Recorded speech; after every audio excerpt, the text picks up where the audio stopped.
Welcome to Pick Up and Deliver, the podcast where I pick up my audio recorder when I step out for a walk and deliver an episode to you while I stroll around.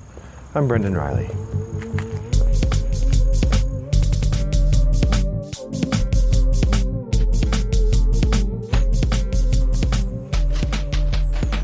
Well, good morning, listeners. It's about 9 a.m. on Thursday, August 15th. Thursday, August 15th.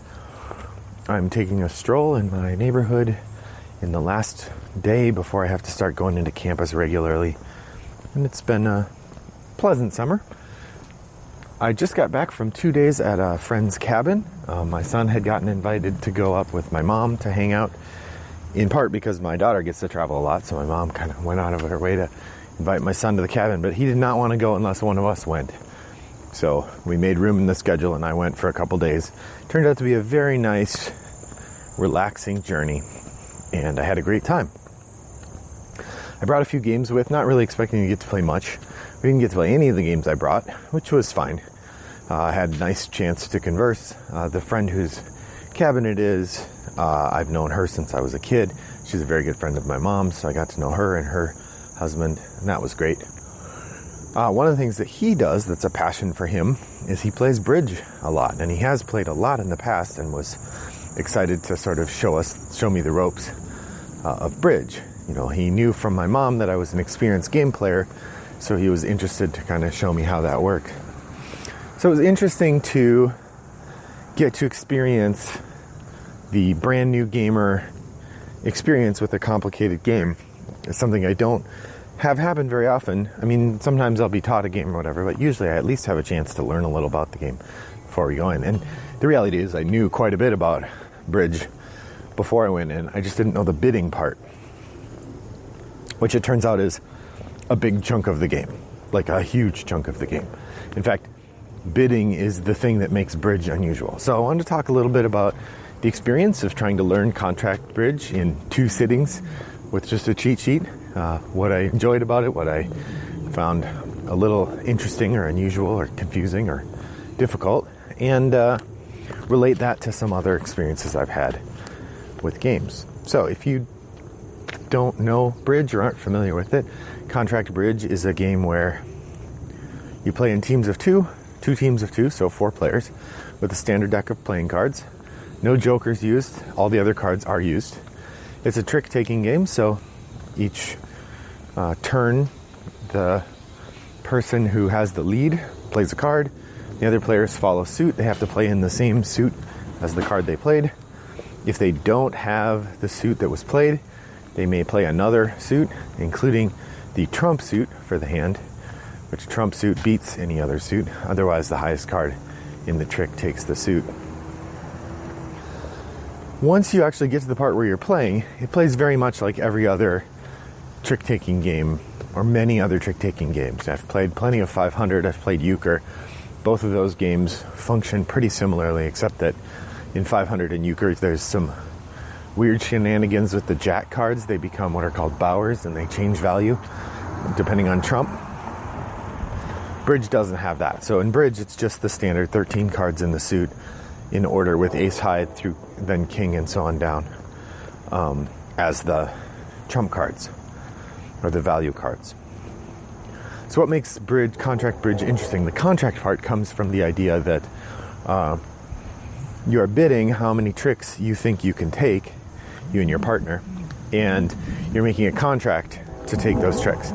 Now, we didn't even play enough to get into how the scoring worked, but what I understand is that you score points based on how many tricks you contract to take, and then you get a bonus if you get over that.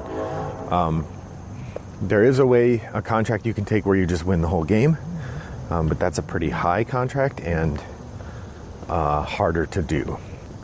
So the way the bidding works actually works like most trick-taking games where you have a bid to try to take the trick. There's a suit order, which if I remember correctly is clubs, diamonds, hearts, spades. Spades are the highest suit. And then above that is no trump. When you're bidding, it's assumed that if you win the bid, you have to take half the tricks. 6 at least. So if you bid 1, you're actually bidding 7. Now, That's one example of a place. I'll talk about this in a minute, but that's one burr that I think could be. If someone brought this game to me as a new game, that's one burr that I might suggest sanding down. That gets in the way of a new player learning the game, is that the number you bid isn't the number of tricks you're taking. Why not? 7 is a more clear communication than 1. And if you say the minimum bid is 7, well, it's easier to remember one rule, minimum bid is 7, and then have all the other numbers work naturally, than to say the minimum bid is 1, and when you're thinking about that in terms of how many tricks you're going to take, you add 6 to whatever number you're on. So if you're bidding 9, or if you're bidding 3, you're actually bidding 9 tricks, and that means there's 4 you're not going to take because there's 13 tricks in a hand. So that's one example. So the way bridge works, when you bid, the bidding goes around like a poker hand where you bid a thing and then the next person can either pass or overbid you, and then the next person can pass or overbid you, and so on.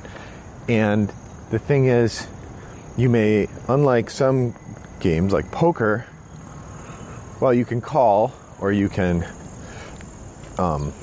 drop out. But in poker, when the bid goes up, you have to put in more money. So passing has an effect. And in a lot of games, when you pass, you're out of that hand or you're out of the bidding.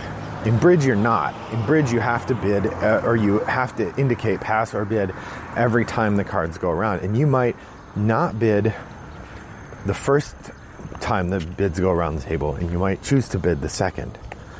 Now, here's the part that for a new player makes bridge so bewildering. The entire bidding process is, in fact, a form of veiled communication with your partner, and often means something other than whatever it is that you bid. Or it has a very specific meaning that if you don't understand it will get in the way of the game. So, for example, one of the things you first learn to do is count up number of quote-unquote points in your hand.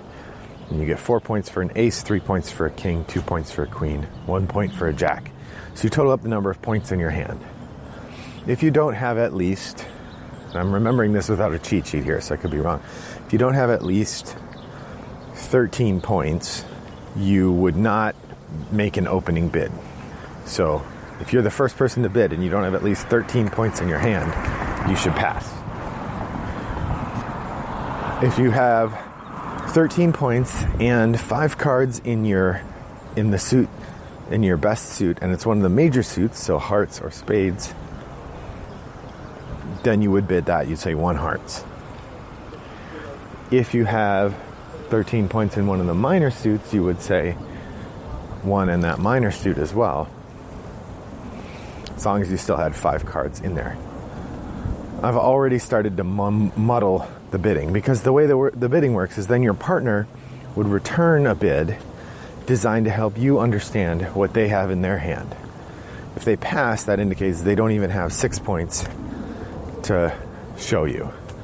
If they bid, then the suit they're bidding is their best suit, and the number bidding at all indicates they have 6 points to help you. They're generally not going to bid your suit again unless they have a lot of help for you in that suit, and then and so on. Now, the other weird thing is the person who bid the suit is the one who plays the hand. So if you bid 1 hearts and your partner has a lot of hearts to help you, they might say 2 hearts to help you know, yeah, we have a lot of hearts. Or they might even go to 3 hearts to indicate, yes, we should do it, or something. I don't know. Honestly, it's so complicated. And then you play the hand even though they bid the higher number, but the person who bid that suit first plays.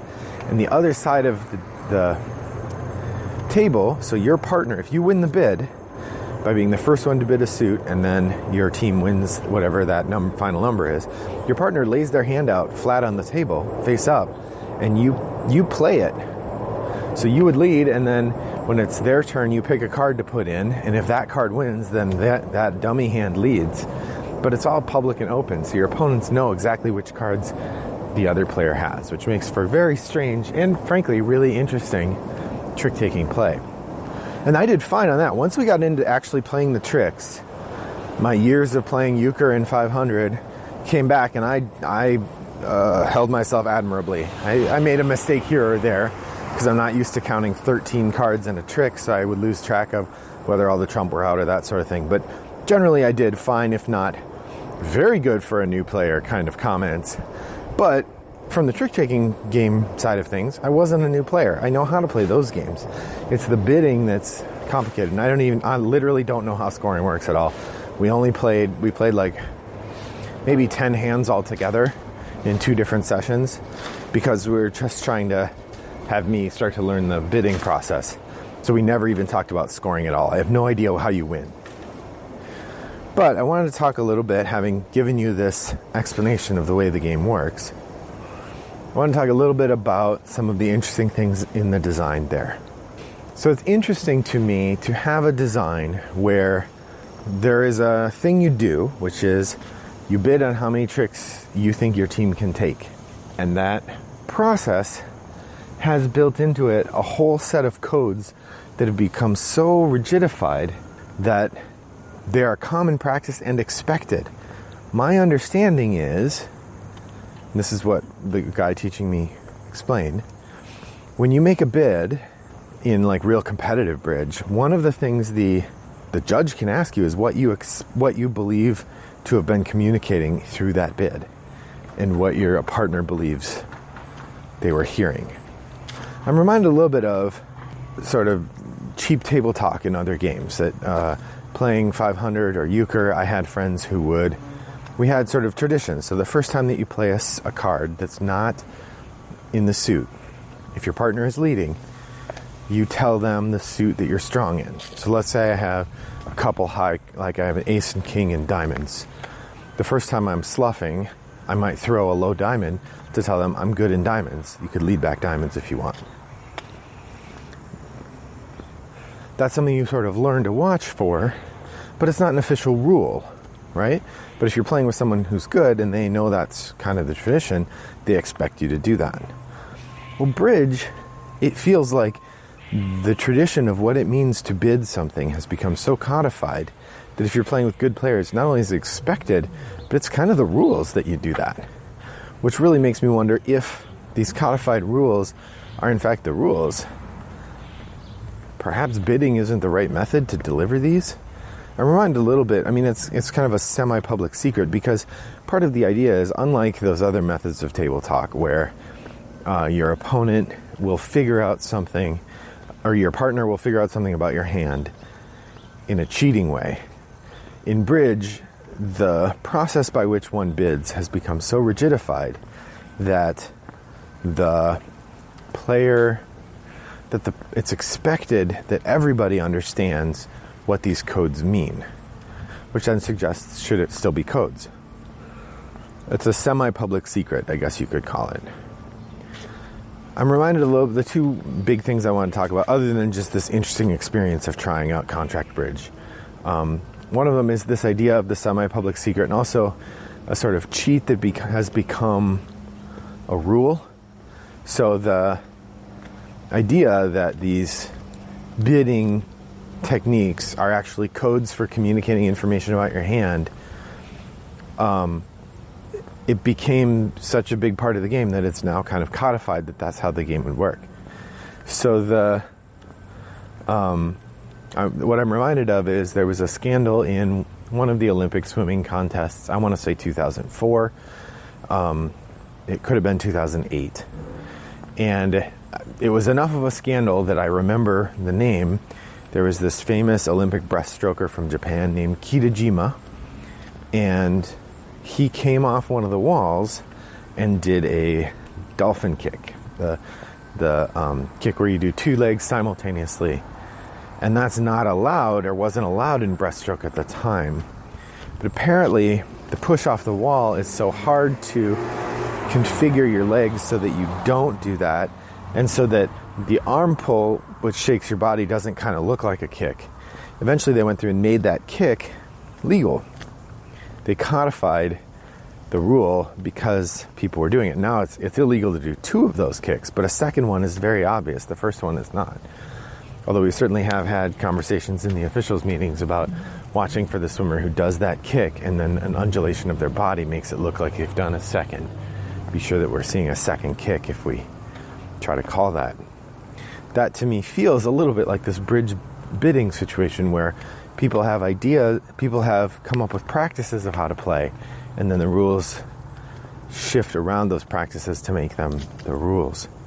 So that was one observation I had about how bridge works. The other one I had, and it was clear from the way that the guy who taught me, the way that he talked about the game, that for him, bridge could be a lifestyle game. Like if he has a choice, he wants to play bridge. That it is like people I know who play Magic or Netrunner or Warhammer 40K or any of these games that take a lot of time and investment, you end up making this a key game for your gaming time, what we in the hobby will call a lifestyle game. A game where to be good at it, you play it, that's the game you play. You really focus on playing that all the time. I could see how bridge could become that because the levels of skill involved in understanding the bidding are so complex. You could easily spend all your time learning to do that. And then on top of it, like chess, bridge has an internationally ranked system. So when you play, you get paired up with other people who are at a similar rank to you. And then when you win or lose against them, it changes your rankings and you gain points. And so part of the goal is to become really good at bridge. My teacher told me even that there are some people who are so desperate to get really high bridge rankings, they will hire professional bridge players to be their partner at a tournament. Then they'll work out with them coded bidding to allow the professional partner to take the bid most of the time. And when that person takes the bid, then they're the ones who play out the trick instead of the dummy hand. And then when this person, along with their partner, win the game, they get the points just like the partner does, even though the partner did all the work or is the really skilled one. So it's interesting to think about the high levels of performance involved there. But I could totally see myself learning to play bridge more a bit later. I'm not sure whether my wife would like it over the kinds of other games we play, but I've learned to stop doubting myself in regard to that. So maybe at some point we'll teach the kids to play bridge and we'll have a 4-player bridge game on the regular. So, do you play bridge or any lifestyle game? When have you learned a game that involved secret codes that weren't part of the rules but it was expected you'd know? Pop over to Board Game Geek Guild 3269 and let us know in the guild for Pick Up and Deliver about your thoughts on this and any other weighty issue that swings by your cranium. I'm approaching my house now with all of its attendant construction, so I'm going to wrap up the talk. Thanks for joining me today, and I hope that your next walk is as pleasant as mine was. Bye-bye.